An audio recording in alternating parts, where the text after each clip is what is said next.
For our chalice lighting, Lighting by Cynthia Landrum. For the wonder and inspiration we seek from sun and stars and all the lights of the heavens, we light this chalice.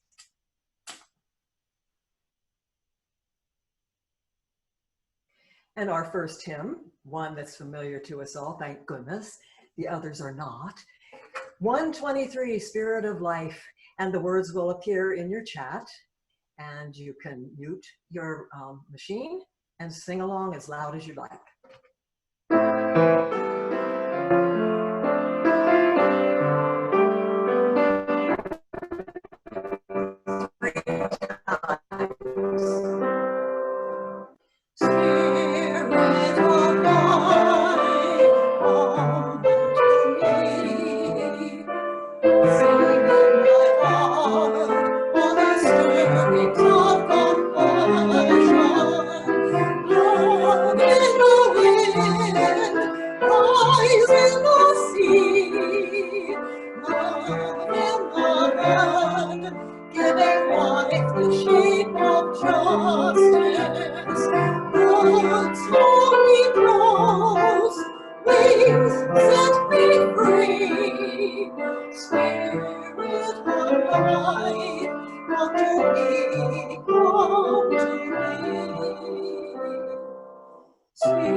Thank you so much, Barb. That was lovely. And Bruce, that was wonderful. Thank you.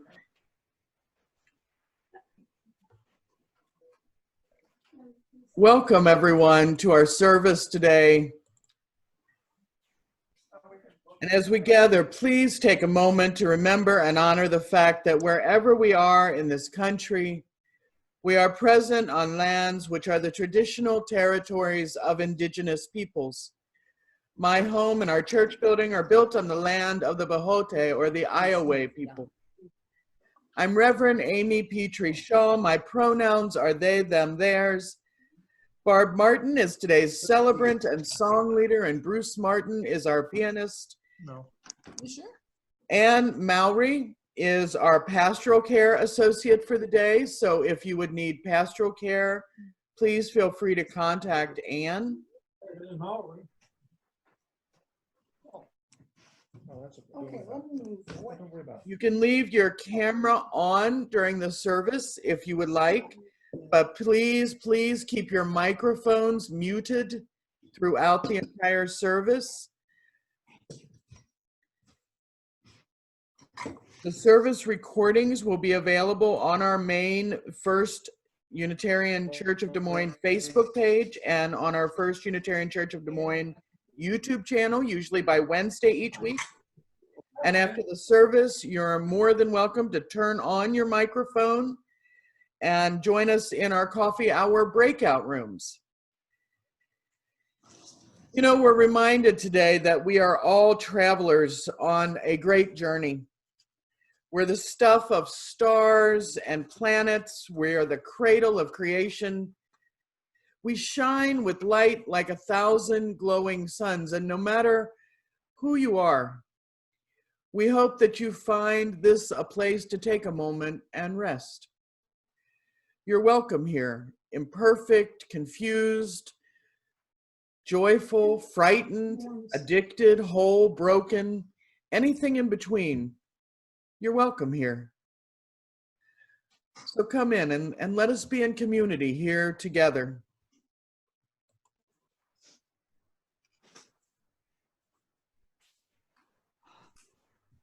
And it's my turn to welcome you to the First Unitarian Church of Des Moines, this digital service. And it's so fun for me to know that not only area people, but wherever you are and whoever you are, we hope that you find something here today to help you on your life's journey. And we are excited to have El Éxito as our outreach partner, and that will be ending this week. El Éxito continues to deliver free groceries weekly to 21 families who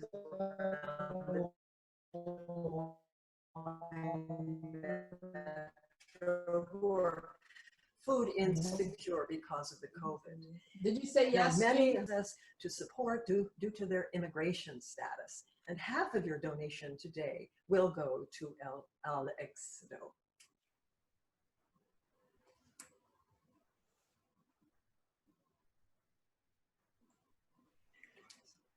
Thank you, Barb. And again, please mute your screens, especially, or mute your mics, especially if you're in on multiple devices. We've got 1 or 2 people that are unmuted. So please mute. We're getting a lot of feedback.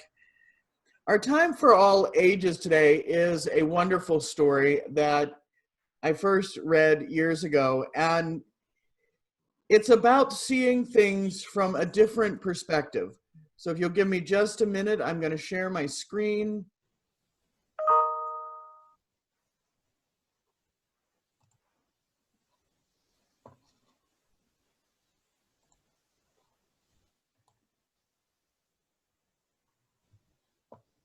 And I hope you're seeing a book. Barb and Bruce, tell me, or Lyra, tell me if you're seeing the book with 3 Little Wolves and the Big Bad Pig. Okay, and this story is called 3 Little Wolves and the Big Bad Pig, and it is written by Eugene Trevisas and illustrated by Helen Oxenbury. Once upon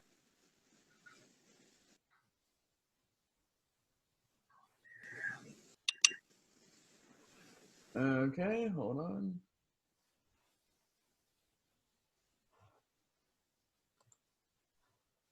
On a time, there were 3 cuddly little wolves with their soft fur and fluffy tails who lived with their mother. The first was black, the second was gray, and the third was white. One day the mother called the 3 little wolves around her and said, "My children, it is time for you to go out into the world. Go and build a house for yourselves, but beware of the big bad pig." "Don't worry, mother, we will watch out for him," said the 3 little wolves, and they set off.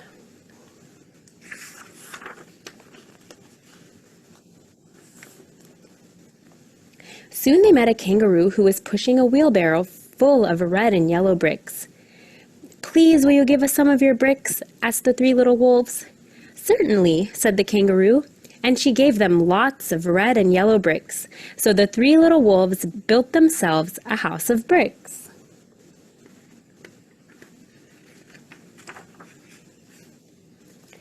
The very next day, the big bad pig came prowling down the road and saw the house of bricks that the little wolves had built.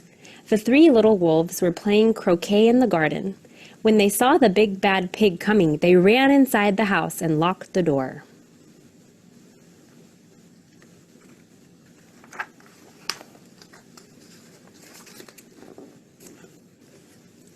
The pig knocked on the door and grunted, little wolves, let me come in."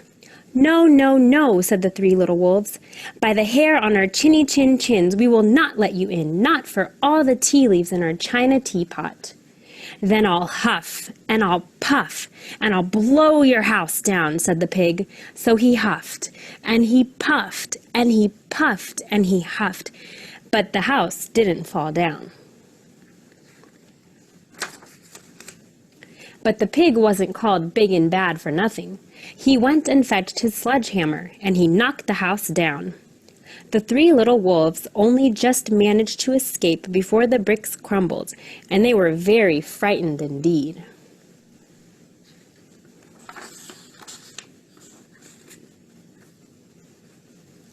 "We shall have to build a stronger house," they said. Just then they saw a beaver who was mixing concrete in a concrete mixer. "Please, will you give us some of your concrete?" asked the three little wolves. "Certainly," said the beaver, and he gave them buckets and buckets full of messy, slurry concrete. So the three little wolves built themselves a house of concrete.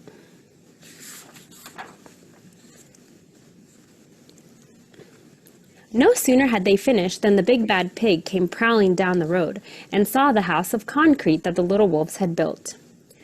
They were playing battledore and shuttlecock in the garden, and when they saw the big bad pig coming, they ran inside their house and shut the door. The pig rang the bell and said, "Little frightened wolves, let me come in." "No, no, no," said the three little wolves. "By the hair on our chinny chin chins, we will not let you in, not for all the tea leaves in our china teapot." "Then I'll huff, and I'll puff, and I'll blow your house down," said the pig. So he huffed, and he puffed, and he puffed, and he huffed, but the house didn't fall down. But the pig wasn't called big and bad for nothing. He went and fetched his pneumatic drill and smashed the house down. The three little wolves managed to escape, but their chinny chin chins were trembling and trembling and trembling.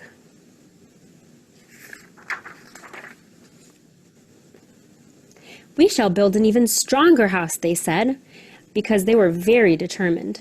Just then, they saw a truck coming along the road carrying barbed wire, iron bars, armor plates, and heavy metal padlocks. "Please, will you give us some of your barbed wire, a few iron bars and armor plates, and some heavy metal padlocks?" they said to the rhinoceros who was driving the truck. "Sure," said the rhinoceros, and he gave them plenty of barbed wire, iron bars, armor plates, and heavy metal padlocks. He also gave them some plexiglass and some reinforced steel chains, because he was a generous and kind-hearted rhinoceros. So the three little wolves built themselves an extremely strong house. It was the strongest, securest house one could possibly imagine. They felt absolutely safe. The next day, the big bad pig came prowling along the road as usual. The three little wolves were playing hopscotch in the garden. When they saw the big bad pig coming, they ran inside their house, bolted the door, and locked all 37 padlocks.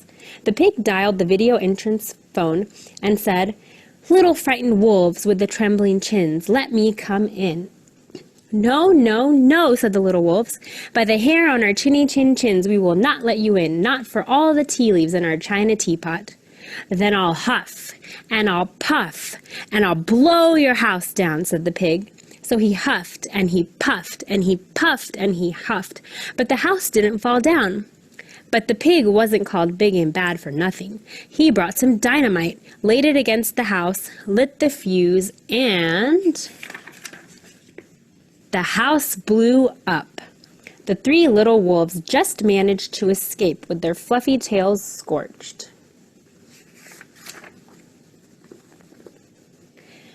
"Something must be wrong with our building materials," they said. "We have to try something different. But what?"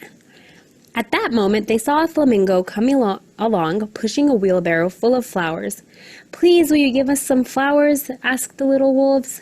"With pleasure," said the flamingo, and he gave them lots of flowers. So the three little wolves built themselves a house of flowers.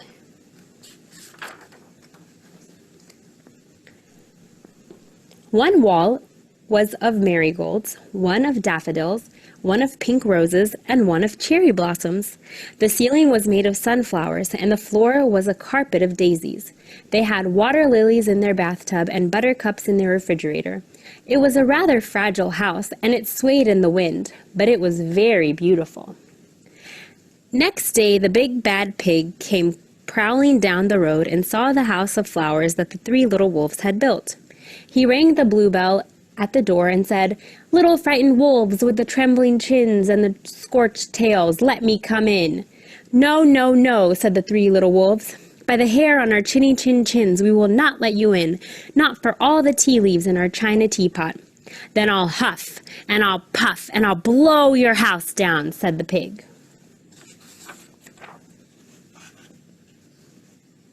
But as he took a deep breath, ready to huff and puff, he smelled the soft scent of the flowers. It was fantastic, and because the scent was so lovely, the pig took another breath and then another. Instead of huffing and puffing, he began to sniff. He sniffed deeper and deeper until he was quite filled with the fragrant scent. His heart grew tender, and he realized how horrible he had been. Right then, he decided to become a big, good pig. He started to sing and to dance the tarantella.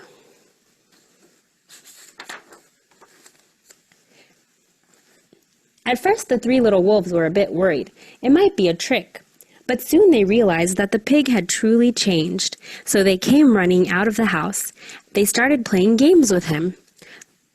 First they played Pig Pog and then Piggy in the Middle, and when they were all tired, they invited him into the house.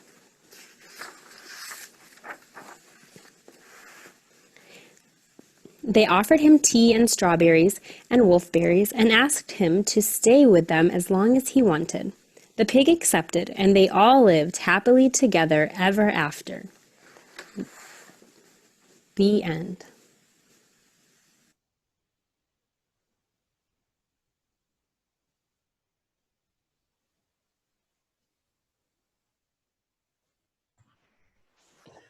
Thank you all for listening to my story. Our offertory today begins with these words. A group of American Unitarian Universalist tourists went to visit a monastery in Europe, perched high on a cliff several hundred feet in the air. The only way to reach the monastery was to be suspended in a basket, which was pulled to the top by several monks who pulled and tugged with all their strength. Obviously, the ride up this steep cliff in the basket was terrifying.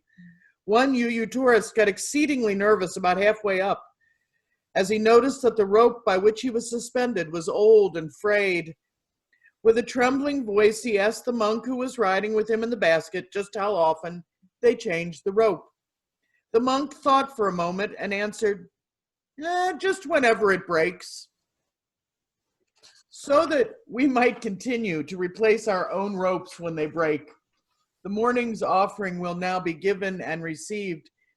If you would like to support the church and our faith and action partner, El Éxito, Lyra is putting the link in the chat, or you can go to the website and click through from the Give in the top bar on the front page.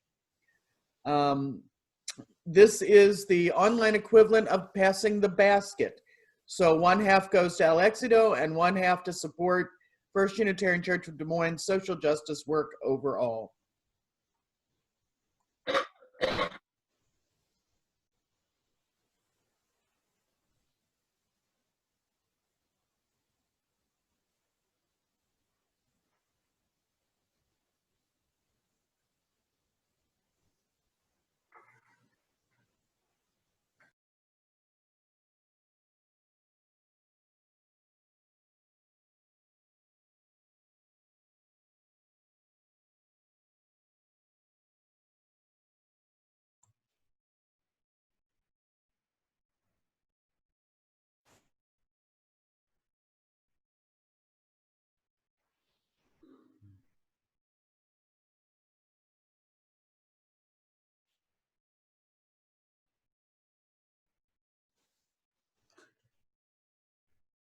Barb, are you muted?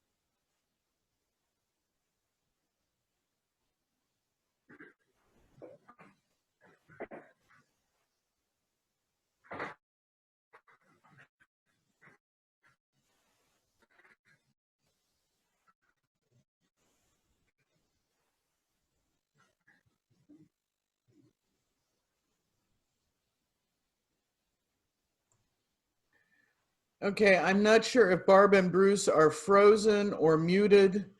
To me, they look frozen. There they go.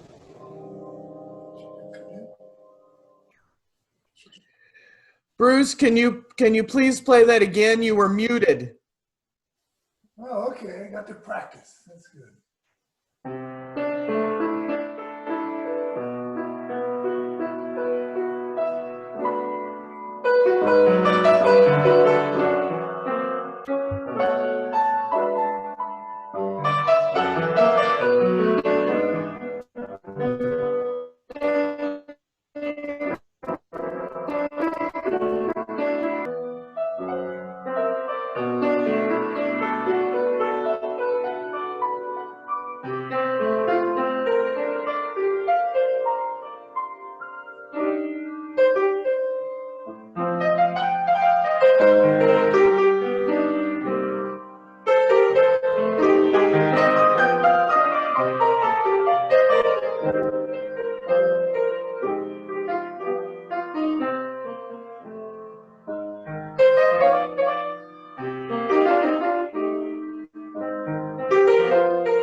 Thank you so much, Bruce.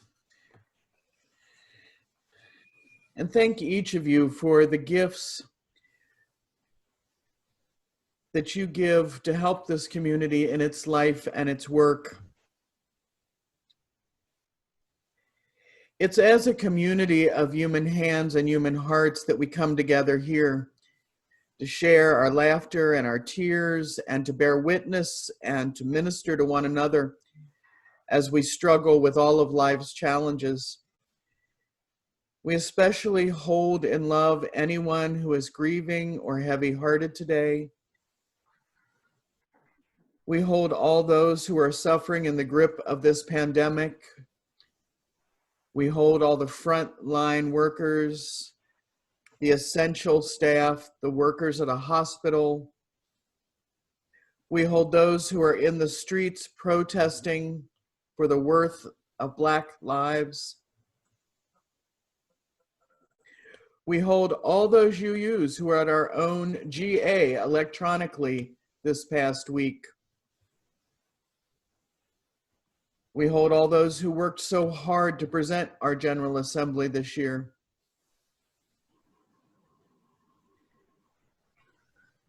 Let us bring into this moment anyone we know who could use special care and attention. Please put their names in the chat so that we can help together hold them in love.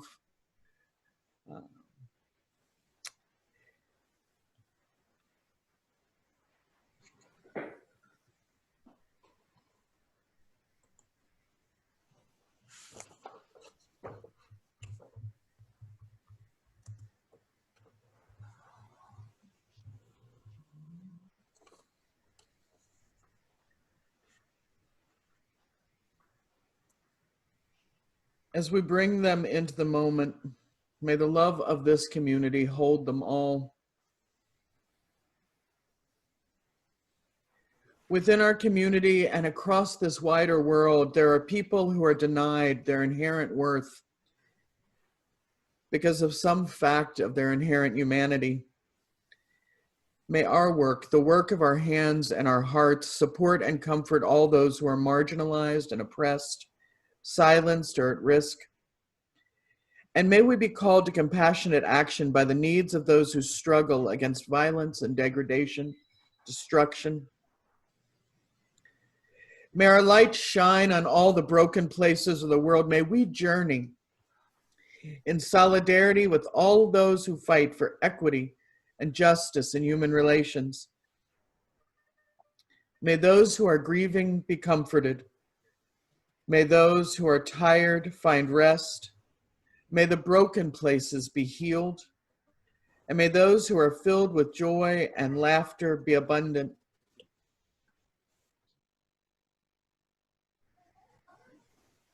We light 3 candles together, one for the joys and the sorrows we've shared, and one for the names we have shared in the chat, and a final candle for all of the joys and all of the sorrows which we hold so deeply, but have not been able to speak here today.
And now from the Introduction to God's Debris by Scott Adams. The target audience for God's debris is people who enjoy having their brains spun around inside their skull. After a certain age, most people are uncomfortable with new ideas.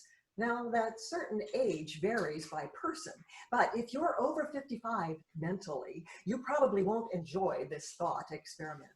If you're 80 going on 35, you might like it. And if you're 23, your odds of liking this is very good. About God that you've probably never heard before. If you think that you would be offended by a fictional character's untraditional view of God, please don't read this. The options and philosophies expressed by the characters are not my own, except by coincidence in a few spots not worth mentioning.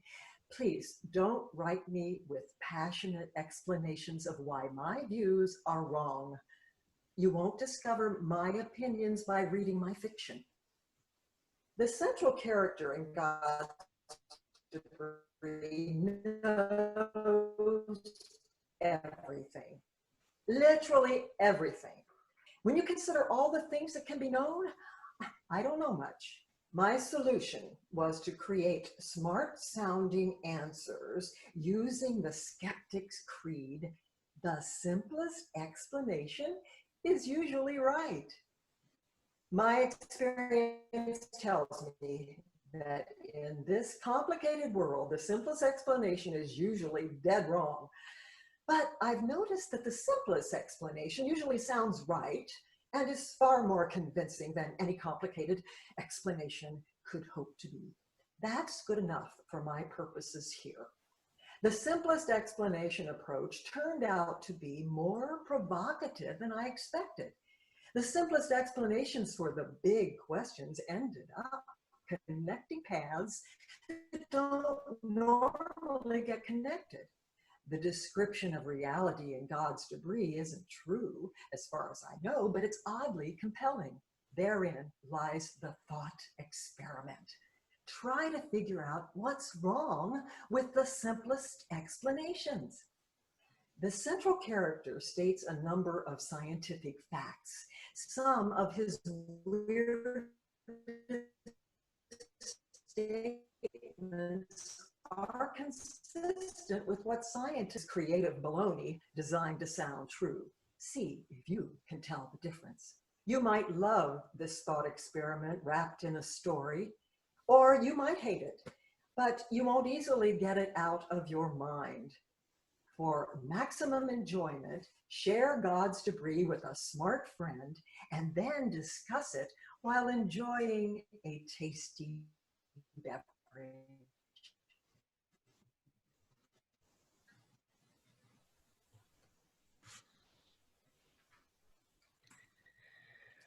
Our meditation today is based on the words of The Agony of Being Connected to Everything in the Universe by Andrew Boyd. Many of us have set out on the path of enlightenment.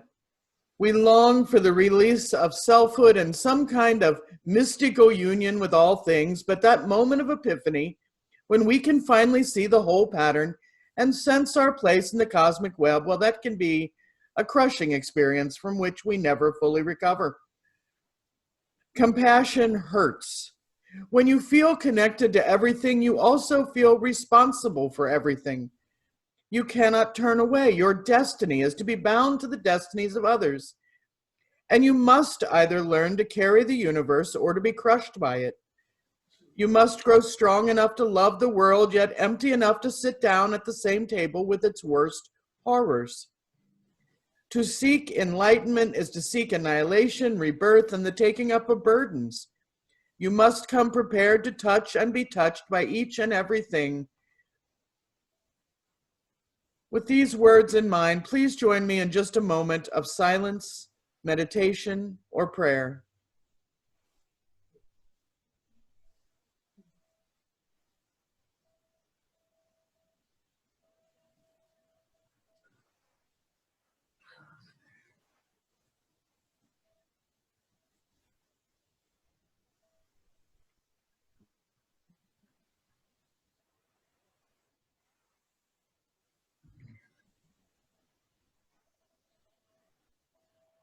Cell in your body is infused with the collapse of a star by Kate Matthews. Living shoulder to shoulder on a small blue planet zooming through an ever-expanding universe, it's easy to feel very, very small. But what we are is actually pretty incredible. We are dead stars looking back up at the sky, Dr. Michelle Fowler, an astronomer and science communicator at NASA's Goddard Space Flight Center, says in a recent video posted in The Atlantic. Every single cell in our bodies contains elements created in the burning center of a collapsing star. From the iron in our blood to every bit of calcium in our bones and keratin in our hair. That's because in the very early days, only the simplest elements existed, like hydrogen. The only thing in the universe that can make a bigger atom is a star. Fowler says the entire periodic table, every element that you've ever heard of, was processed inside the body of a star. And that star then unraveled or exploded, and here we are. It's like what celebrated astrophysicist Neil deGrasse Tyson said, echoing Carl Sagan: if you feel insignificant, given the immensity of the cosmos, you're not looking at it in the right way.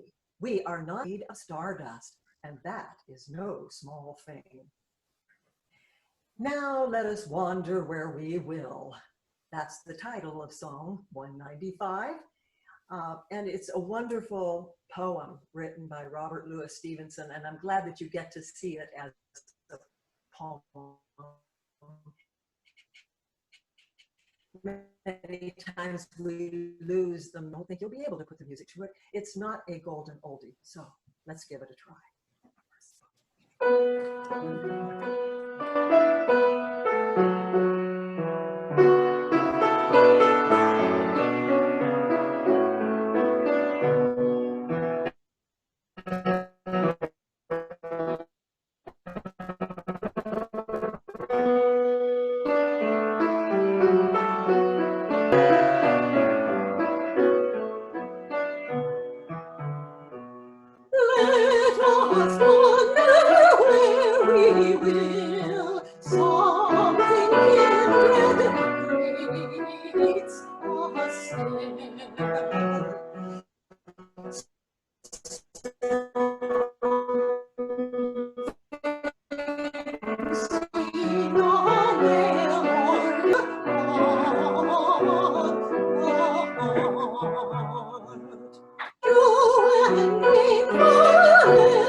Thank you so much, Barb.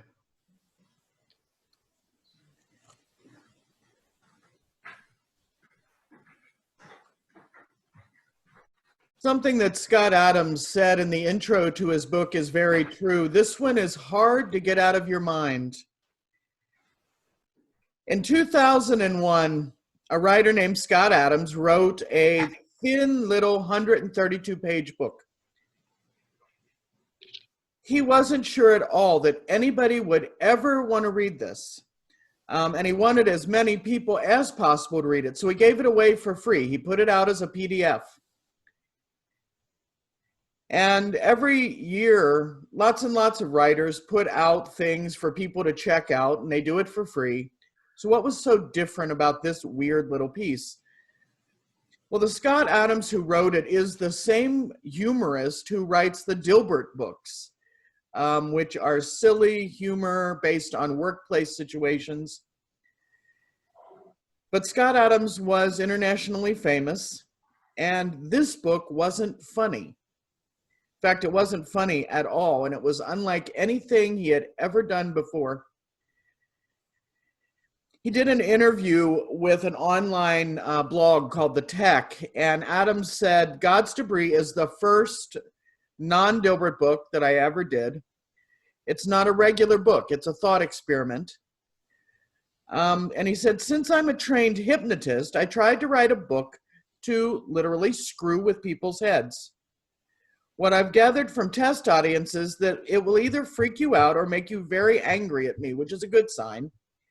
It's part science, part religion, none of it's right, and it's just for you to figure out what's wrong." So many people downloaded this little thought experiment that Adams' publishers brought out a hardback copy within 6 months, and then a paperback, and then eventually a sequel. Now, it has been almost 20 years, and this book remains number 65 in psychology and religion, number 31 in religious studies, and number 106 in religious mysteries on Amazon. It is still selling that well after 20 years. Scott Adams is very clear that he is an agnostic. He sees atheism as being too sure of itself, and he says he isn't sure of anything. He's not religious by absolutely any definition. However, he is a former Mensa member, he has a keen mind, and a real love of upsetting people. I love the guy. I'd love to have him come join a UU church. He's amazing. He loves to read. He loves to play with ideas and to explore what rational and scientific people would say about almost any subject. Bernard Hayes, who's a NASA PhD astrophysicist, wrote the book The God Theory, in which he explains the creation of the universe as the transformation of God into the universe. Now, this idea of a deity becoming its creation is something called pandeism. Scott Adams doesn't buy that, but he believes in asking what if. What if the simplest explanation is the best? In the intro to his work, Adams point-blank dares readers to differentiate the scientifically accepted theories from creative baloney designed to sound true. And he asks you to try to figure out what is wrong with the simplest explanation here, because he believes something is deeply wrong with it, but he asks you to think about it. So what kind of book is God's Debris? This book does not begin with any particular, and at no point does it focus on any particular god, goddess. It has nothing to do with that. It's not pro or anti any organized religion we currently have. The book starts out like any other novel, but it's not a novel. The work contains only 2 characters, the unnamed delivery boy narrator figure, and an old man who doesn't tell you his name until page 122. And he says his name is Avatar. The delivery boy could be anybody. He is the everyman figure. He's us. He's you. So the story starts when the delivery boy has to deliver a package to an address. And the mail carrier who taught him to ring the bell, wait 30 seconds, and try the door. The door is unlocked, you set the package inside and go away. If the door is locked, you mark the package as undeliverable and you go away. The delivery boy ignores the rules. So he rings the bell on this house and realizes the door is open, and he steps inside rather than just shoving the package in. And he finds out, to his embarrassment, that there's actually somebody home. But instead of complaining that this boy has broken into his home effectively, the old man, Avatar, invites the young man in for a conversation of sorts. And he starts with an odd question. Did you deliver the package, or did the package deliver you? Okay, that's odd, that's weird. And the boy says he delivered it, but Avatar asks whether he would have delivered it if it didn't have an address. And the boy says no, he wouldn't. And Avatar then says that a certain cooperation from the package is obviously required to deliver it. This type of Socratic dialogue goes on throughout the rest of the book. The old man is challenged by the idea and challenges the boy about whether or not we actually have free will. The package deliverer says we do have, but after more questions, he admits he isn't sure. Then Avatar asks him a toughie, does God have free will? And after a short exchange, the young man exclaims that the old man is an atheist. And Avatar at that point starts to unpack his theories about God, if there is a God, and the universe. So according to his theory, and this is the keystone of some of this, for a God to be a God, what do you need? By definition, to be a God, he says, that God must be both omniscient, all-knowing, and omnipotent, all-powerful. That's his definition of God that we are using for this work, that a God is omniscient and all-powerful. He argues that an omnipotent being would have one question that prevents it from being omniscient. The question is, can I end? Can I be destroyed? He posits that any God sitting around would not know the answer to that question. Can I end? So he says, in order for anything that thinks that it's God to be God, to fulfill itself as a God, that want-to-be divine being would have to choose to destroy itself, to cease to exist in order to know the answer to that question.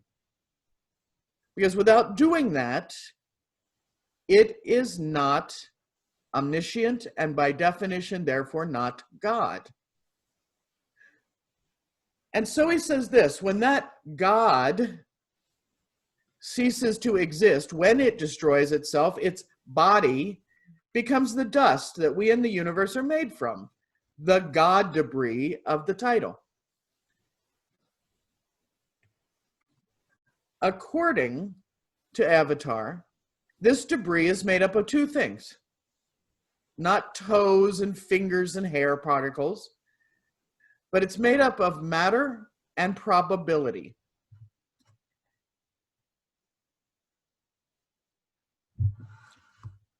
Avatar doesn't care about the Judeo-Christian, Islamic, Zoroastrian idea of good versus bad, doesn't care about God and devil, heaven and hell. Probability is a process and matter is a substance. According to Avatar, probability is the remains of the mind of God. Matter is the debris of God's physical being. Reviewer Morden Mordanicus says, according to Avatar, an omnipotent and omniscient being cannot be motivated by the same things as humans. An omnipotent God does not require food and so would not be driven by hunger. In fact, Avatar argues that such omnipotent and omniscient beings can only be motivated by one thing: the desire to experience non-existence. One might wonder, if God has really ceased to exist, how can he experience his own non-existence? And here's the twist, and also a distinction between Heche's pandeism and God's debris. The non-existence of atoms is temporary. According to Avatar, we are part of the reconstruction of God.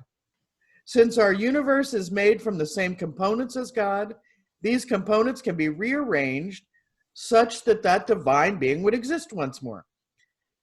However, we might wonder what God would do after its reconstruction, but on this, Avatar remains silent. Now, when you look at it, there's a really strong resemblance here between Avatar's theory and the teachings of Hinduism. Some schools of Hinduism think that the soul is actually a piece of God's soul, or Brahman, which had become separated from it. According to this view, the purpose of spirituality is the recombination of every soul with Brahman.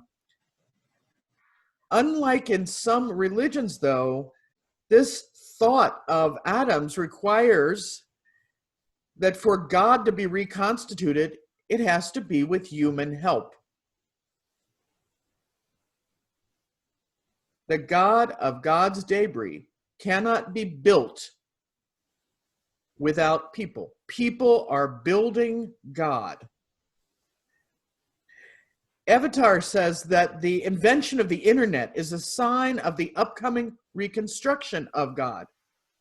Our purpose is to be co-creators, engaging in building the divine. It's an amazing conceit he's come up with here. I love it. And because of this, according to this little thought exercise, he said it's essential that we learn to coexist with one another.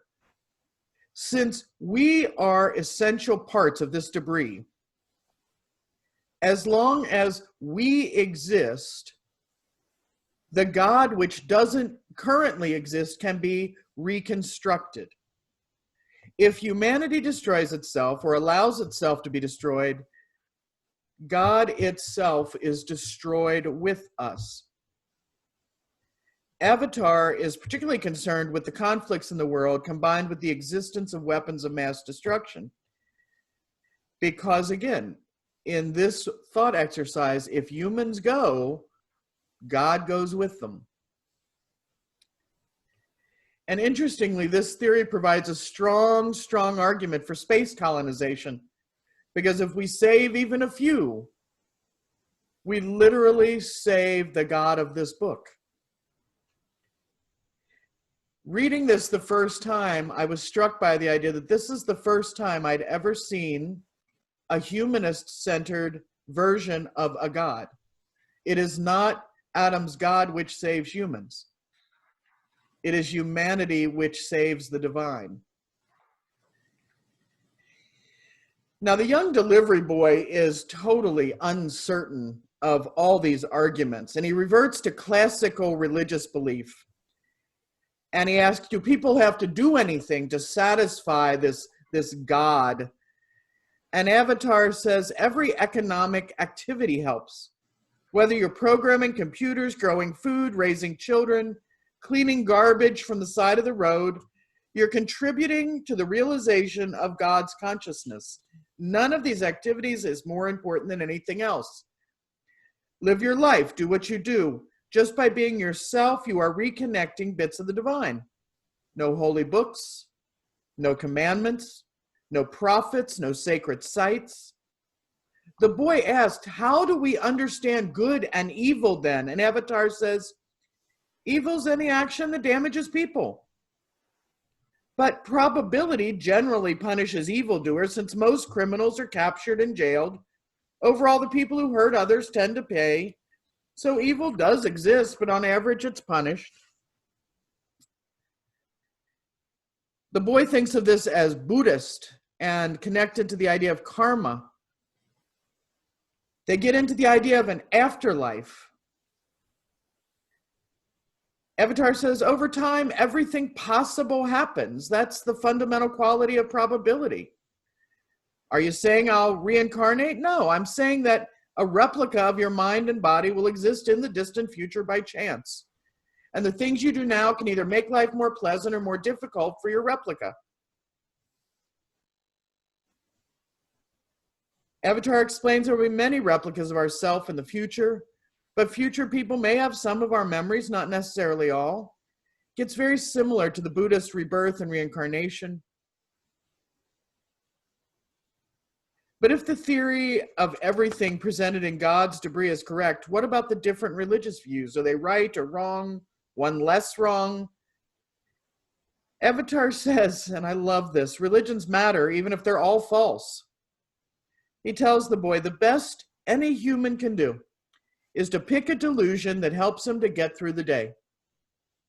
Just pick one.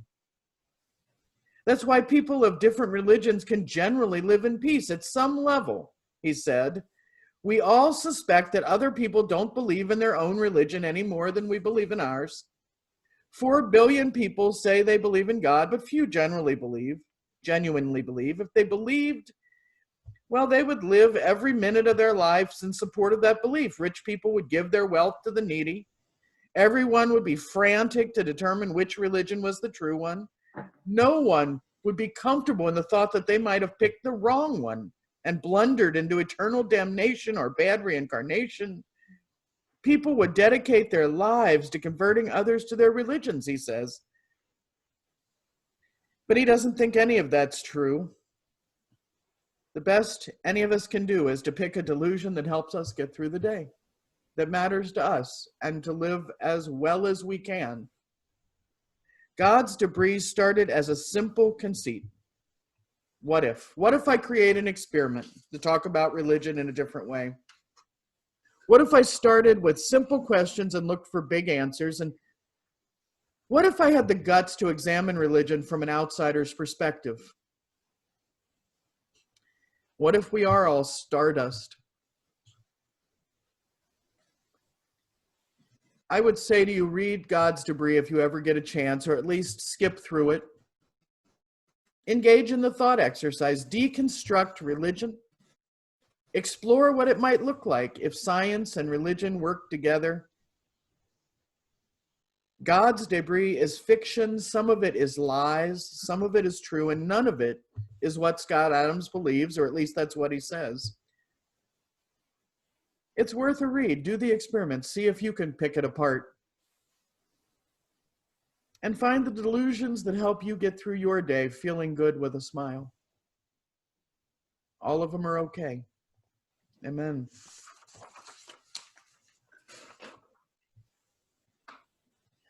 We extinguish this light, but never the light of love, the fire of commitment, or the warmth of our community. Our final song, Let This Be a House.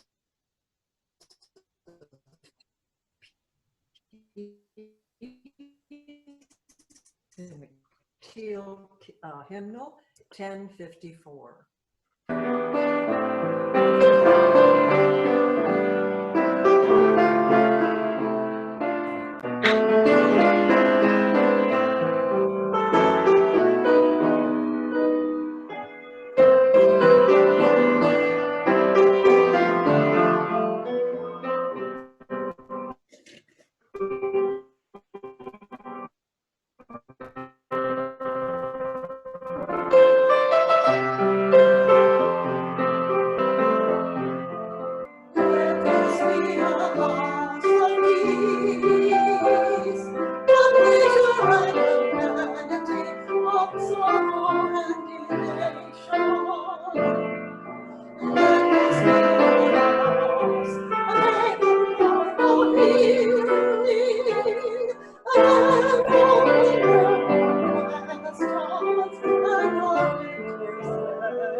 You are stardust. You are golden. Never forget that you are a part of something sacred, just walking each other back home.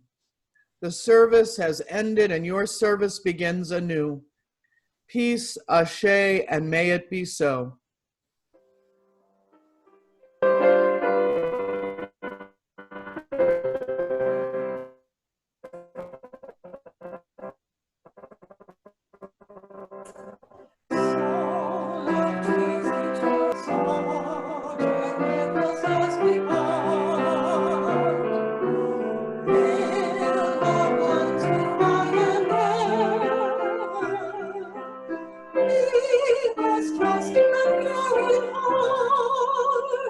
Strengthen us for daily duty.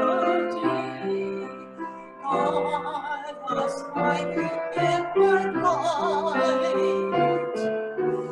Hallowed be each coming morning. Calm and peaceful each night. Amen.